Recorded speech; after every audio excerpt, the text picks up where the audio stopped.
Welcome to preparing a research paper. To get us started about a research paper, of course we need to figure out what a research paper will be and what a research paper might start looking like. When it comes to preparing a research paper, when you're thinking about your ideas of what a research paper is, let's start by what a research paper is not. A research paper is not a rearrangement or summary of information from different sources. This means that you're not going to find different materials, mix them all together, and call them a research paper.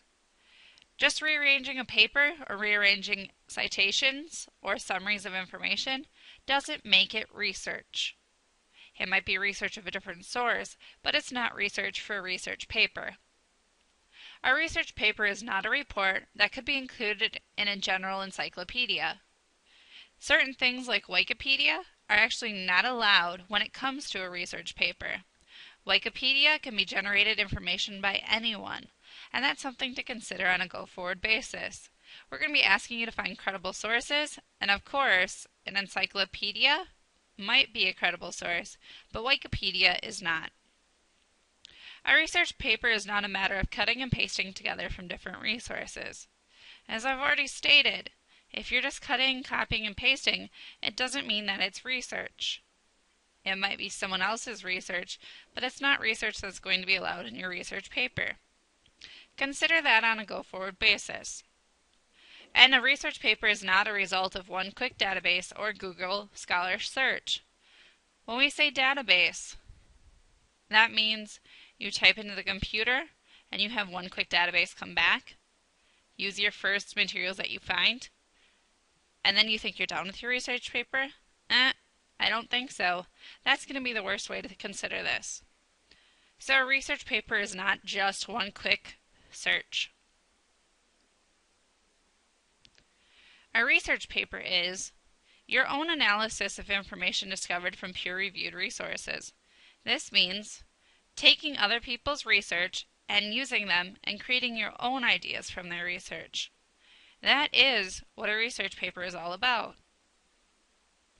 A research paper is also a chance to teach yourself something new.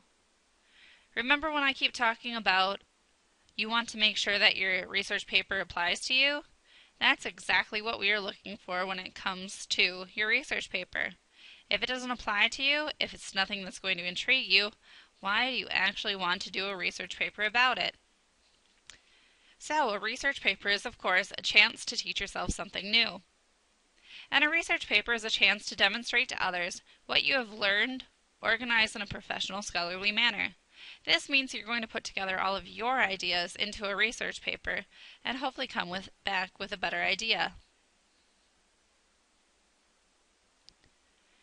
There are many different stages of writing a research paper. Of course, you're going to start by choosing and narrowing a topic. You're going to gather material. This is when you're going to be note-taking and avoiding plagiarism. Also, you're going to create an annotated bibliography. In this sense, if we were writing an APA, that's where I'd be writing a reference page. I'm going to have a thesis statement. I'm going to have different types of argument. I'm, of course, going to create an outline. I'm going to be integrating secondary sources, direct quotation, paraphrasing, summarizing. I'm going to create a works cited page. And of course, I'm going to have a title. These are all things that we're going to be working on together, but we're also going to make sure that they're incorporated in each and every part of our writing. Narrowing a topic.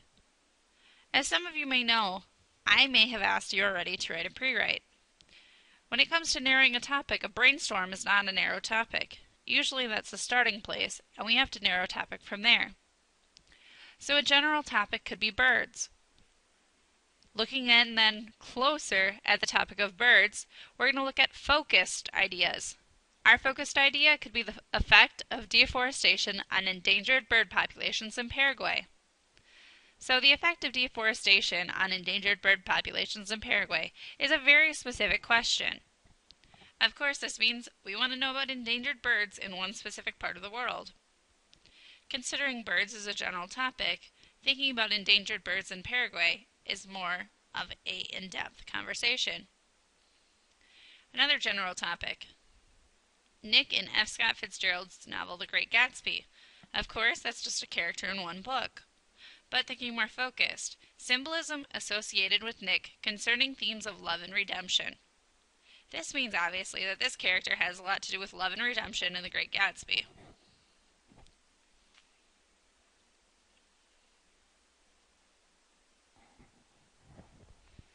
Thesis statement. Well, of course, many of you have written a thesis statement in the past. But when it comes to a thesis statement, you have to make sure that your thesis statement answers the question, what is this paper trying to prove to its audience? If your thesis statement does not answer this question, I'm sorry, you're probably wrong and it's not considered a thesis statement. So, consider it and make sure that, of course, your thesis statement answers this question. Again, your thesis statement compresses the critical cruce of your paper into one sentence. That means all the important parts and ideas you want to get across in your paper, it's got to come across in your thesis statement. And we're going to make sure of that. A thesis statement, it conveys your main argument in a nutshell. Again, just like comprises the critical comprises the critical cruce of your paper into one sentence, it also conveys your main argument in a nutshell. These two go hand in hand. Uses specific language and specific ideas. Just like we talked about with our topics, our thesis statement needs to be concise and it needs to be clear. So, of course, it needs to use specific language and specific ideas. It's not going to be a broad topic. Our thesis statement is also going to generate a multifaceted argument, meaning we're going to be looking at many different details all within this one question. And of course, when we say multifaceted argument, it possibly could pose both sides of the argument just within its question. It might not say whether it's for something or if it's against something else, but it is going to talk about the argument. And of course, your thesis statement appears in your paper's introduction. Where else would a thesis statement go? It needs to introduce your topic, it needs to introduce your ideas, and of course, it's going to start your paper off right from the very beginning. A research-based essay. Our research paper will utilize statistics, report findings, and expert opinion to demonstrate or support your stance on the subject.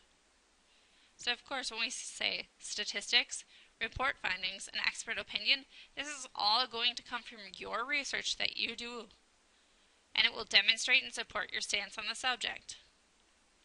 You may want to incorporate the opposition to your topic into the essay and work on refuting their claims and dissenting views. So of course, this is where your paper may go in more to the argument.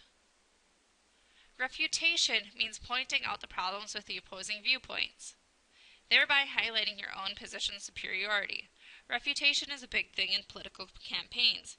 You're trying to point out your opposing, not your opposing viewpoint, but maybe your opposing candidate or your opposing party's problems, and you're going to refute them by pointing them out and saying what's wrong with it.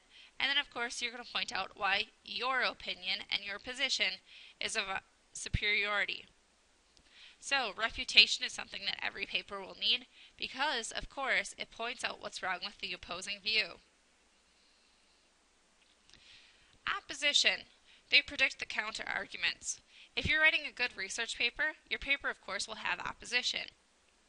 That means that you go above and beyond just saying what's wrong with the opposing views and tells what exactly the opposing view might be able to come back with. So, if they were to fight that, of course, your argument, organic produce from local farmers markets is better than store-bought produce, well, obviously, your argument has some opposition left open to it, because the opposition could say that organic produce is too expensive. If you make sure that you predict what the opposition might say and what the opposition might do, if you point it all out early, they're not going to be able to come back and say, no, this is wrong. You're wrong here. Your argument will have already made the opposition, and it'll tell why that's a problem. Of course, Maybe when you're saying organic produce is too expensive, maybe you want to point out why organic is better for your health and maybe can help you to live a longer life. And of course, who wouldn't pay for that? Some things like this are maybe what you want to consider when it comes time to just write your opposition.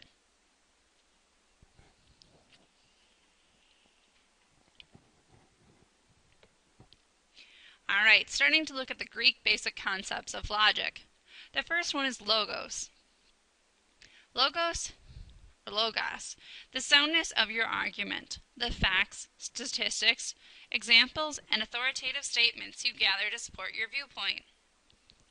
So, when we say logos, the soundness of your argument, this means everything that comes together, your facts, statistics, and examples, and authoritative statements that you're gathering to build your viewpoint, that all builds into your logos. You're building your evidence, you're building your argument, you're building your sound facts. This supporting evidence must be unified, specific, and adequate. It must be accurate and representative of course, your argument. So when we say the supporting evidence must be unified, specific, adequate, accurate, and representative, if I ask for a certain amount of citations throughout your paper, logos means that you're not just going to throw them in just because you need to add another citation. It means that this citation is actually going to apply to your paper and it's going to make sense why it's actually there. This is something to consider on a go-forward basis. When it comes to your research, if they don't apply together and they don't make sense, you probably do not want to have it in your paper. I'm probably going to question why it's there. Your reader might question why it's there. And of course, you might question why it's there. Think of logos as the soundness of your argument. Are the evidence and the facts all lining up? Or is someone still going to wonder, why are they actually a part of your paper? The next one is pathos. So, for the Greek basic concepts of logic, we have logos and we have pathos. Pathos is the emotional power of language.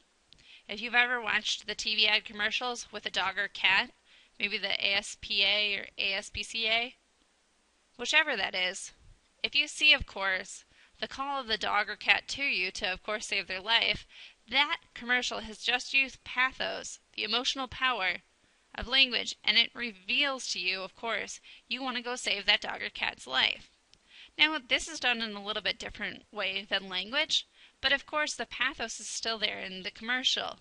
They're still appealing to you as an audience, and they're trying to get you to act upon it. This is exactly what pathos will do. Pathos is the emotional power of language. It appeals to readers' needs, values, and attitudes, and it encourages them to commit themselves to a viewpoint or, of course, a course of action. The course of action is a big thing. Have you ever seen the Uncle Sam video or the Uncle Sam poster where they point at you and say, Uncle Sam wants you? Of course, they're trying to get you to act upon maybe joining the military. And this is saying more a course of action or a call to action. They're trying to commit you to their side and get you to act for them. And that's what a good research paper will do. It'll convince you of their side, and it will get you to possibly change your ideas or change your viewpoints. Connotative language. These are words with strong emotional overtones, and they can move readers to accept a point of view and may even spur them to act. So, this means that the language, the diction, the words that you use are of course going to create that strong emotional overtone. When we say this, just like I said with pathos, connotative language is a type of wording that we use to create pathos. We're trying to get the reader to act, to feel, and to think the same way that the writer is creating them to feel, think, or act. The last type of the Greek concepts of logic is ethos. Ethos, having to do a lot with ethics. Ethos is the credibility and integrity of the argument.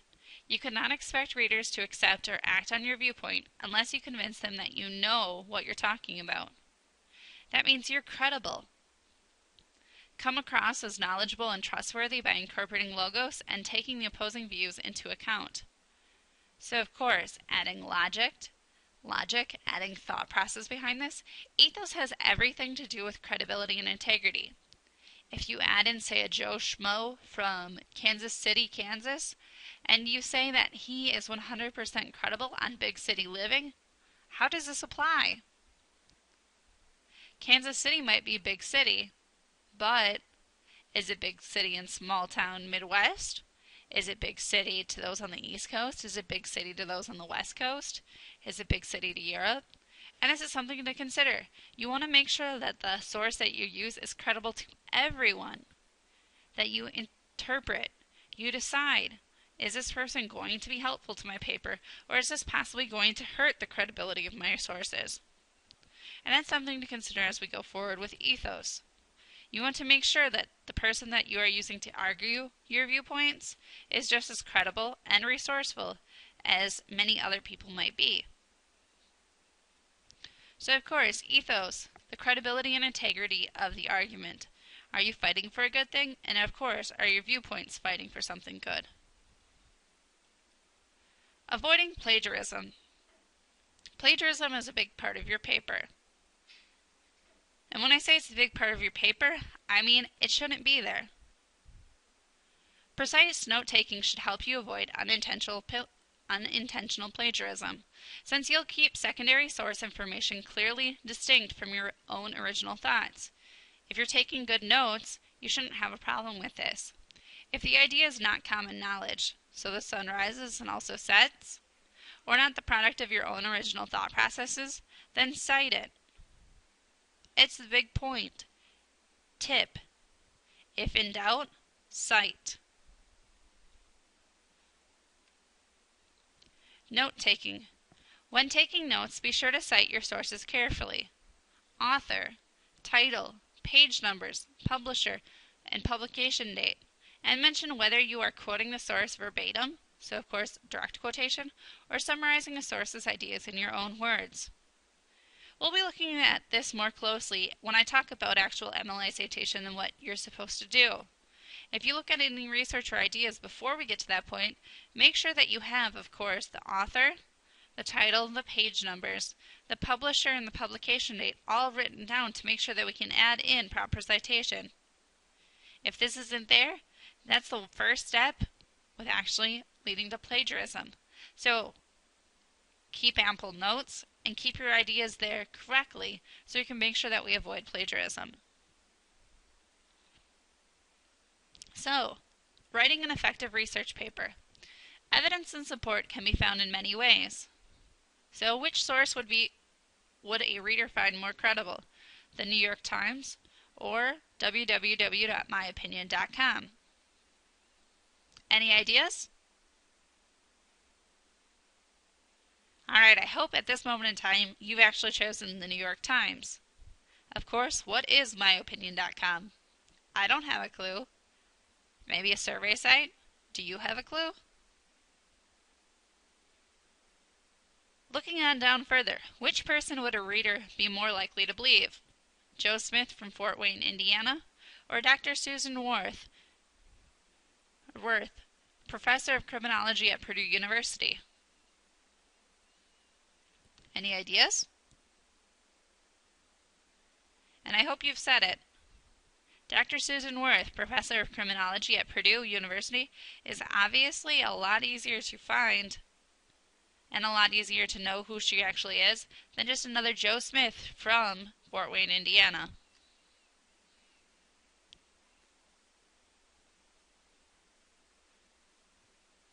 So, source evaluation questions. When it comes actually time to source, think about these different questions.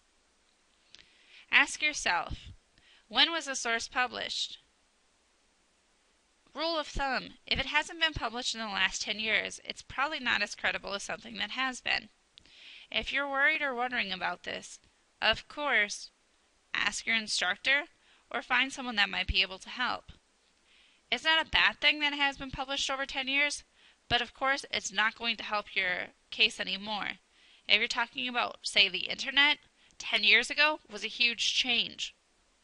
And it really wouldn't apply to what we see today. What are the author's credentials? Of course, do they actually stand up? If you're talking about the author's credentials, think back to Joe Smith or Dr. Susan Worth?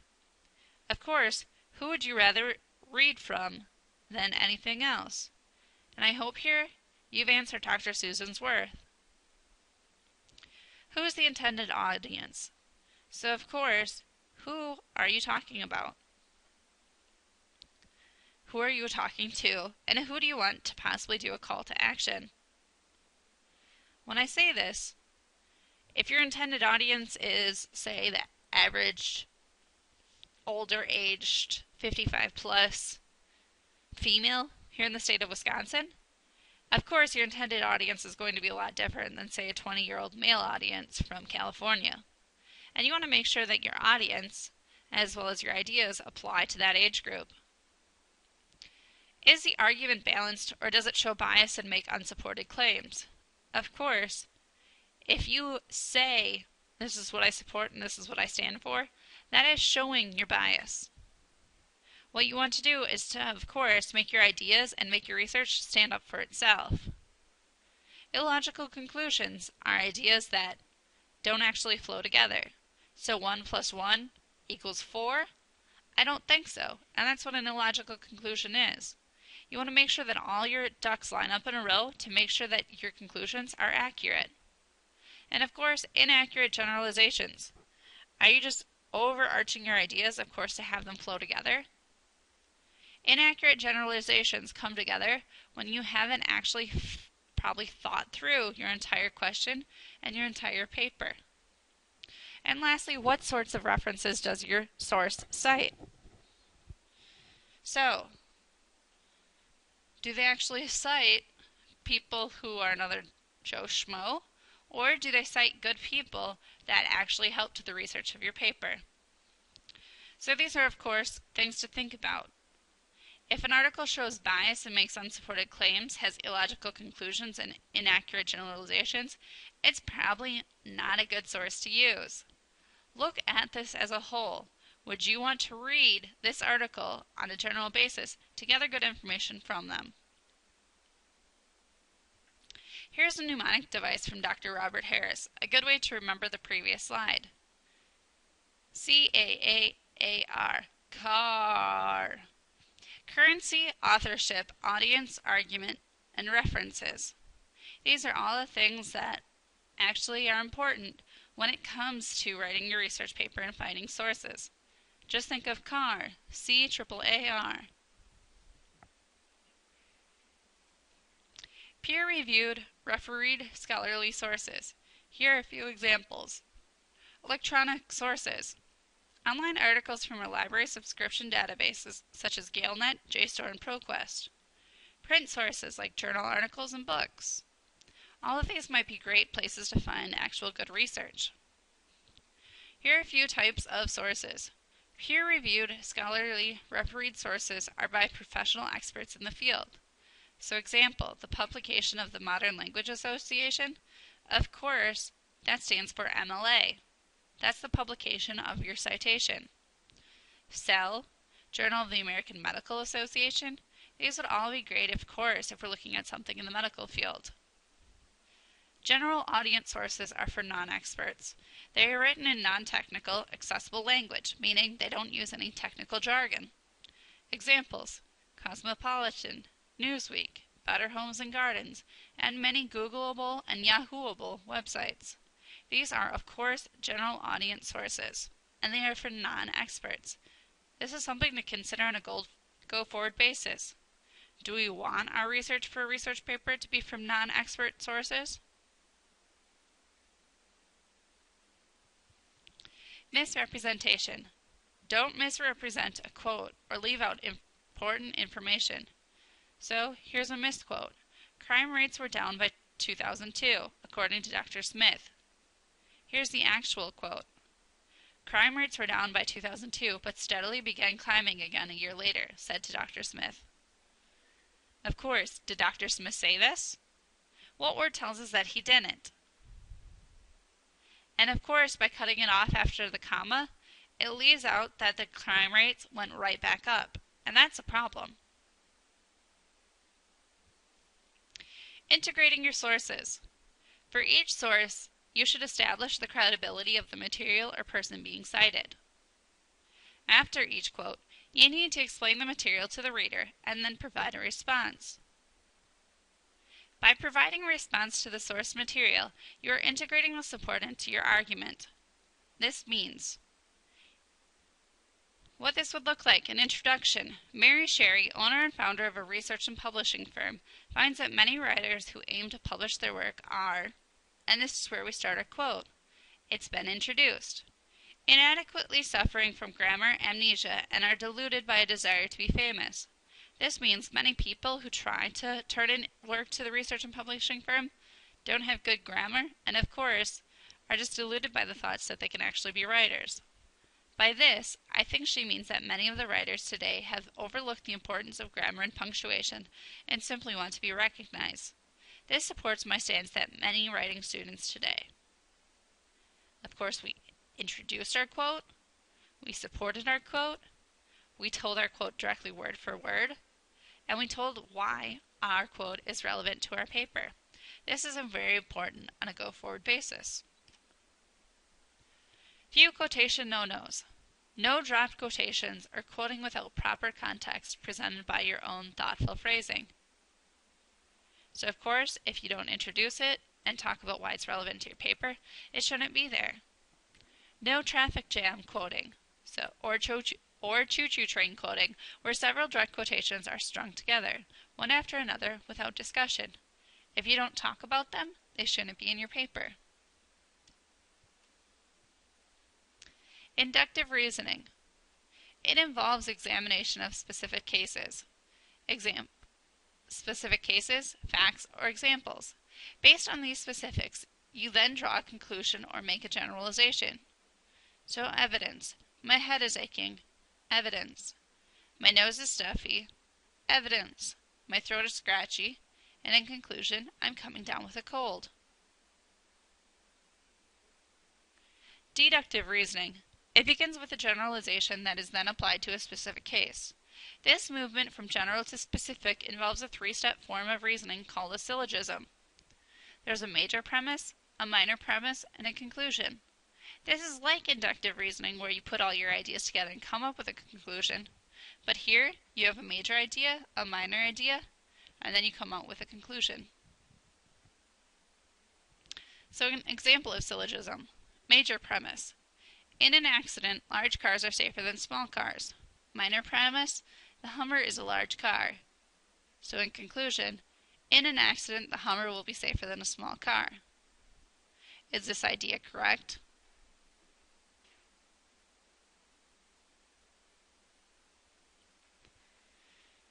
Here we come down to our last point of logical fallacies.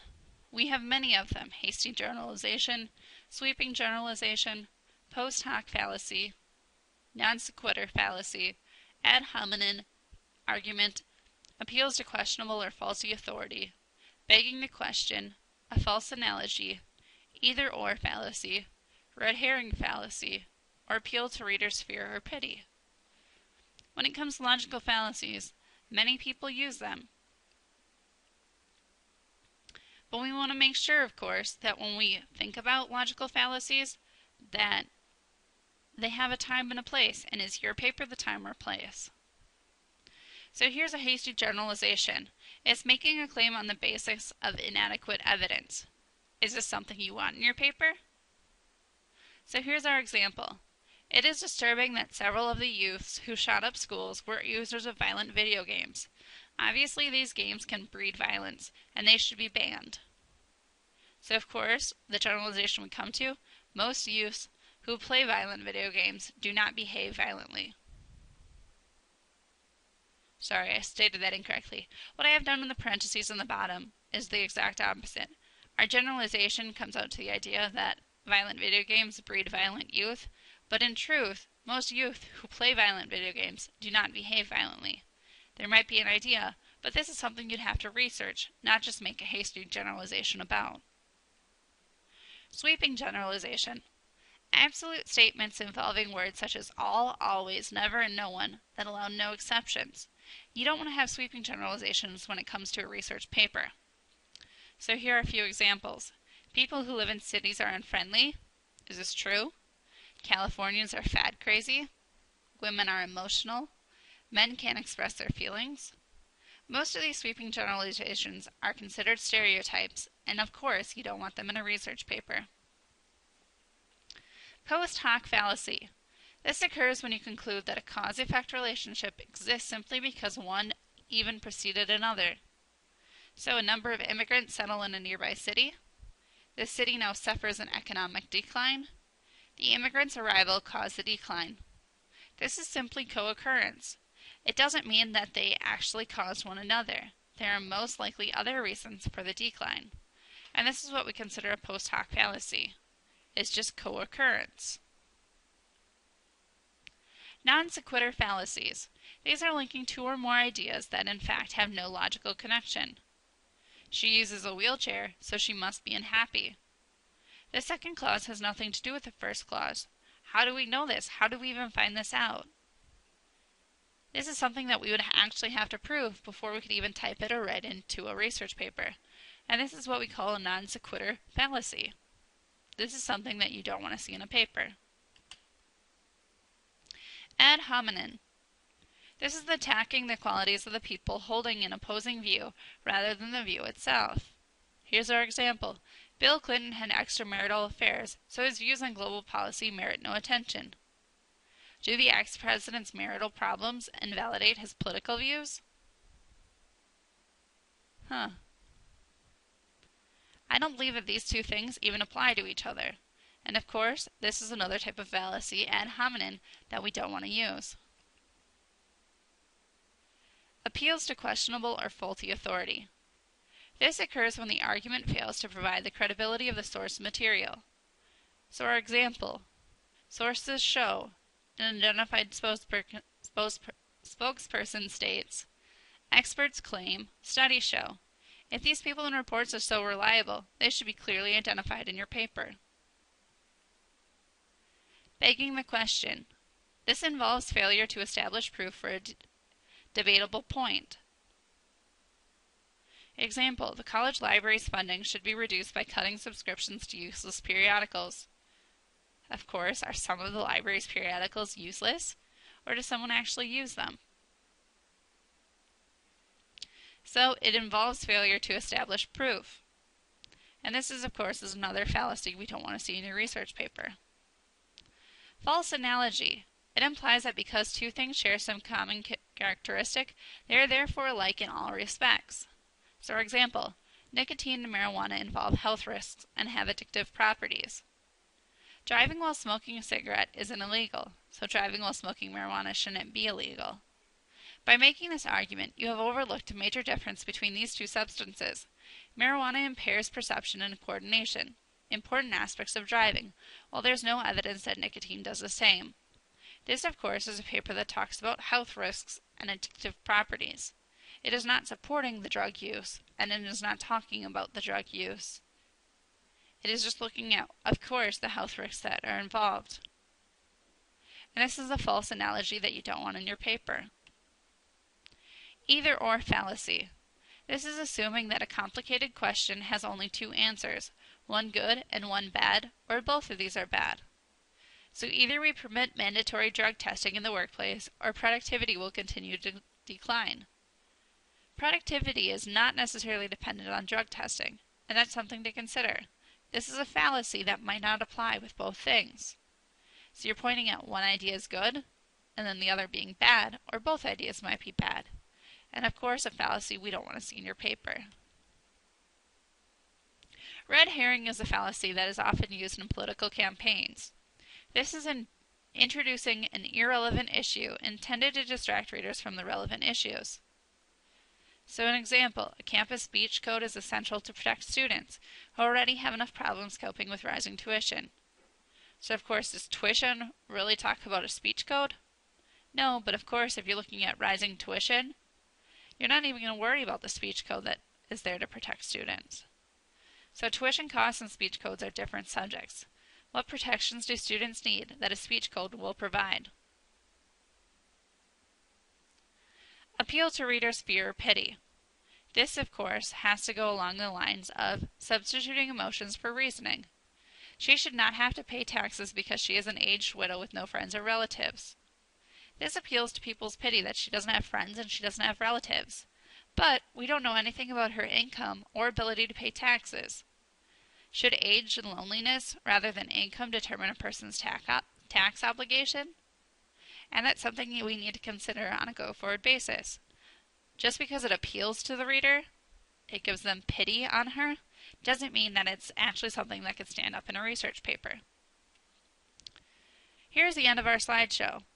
One thing I would like you to note at this time is that this paper, this research PowerPoint, actually includes citation. If you would like to find the citation, please go to my Infinity or my webpage to find out who wrote this and where the citation comes from.